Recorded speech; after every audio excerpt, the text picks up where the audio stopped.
पहला पुरस्कार शीतल यादव सुनाए गई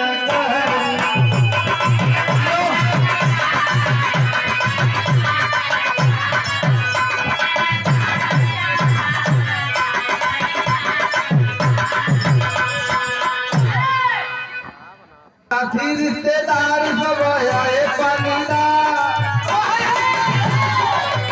संगी साथी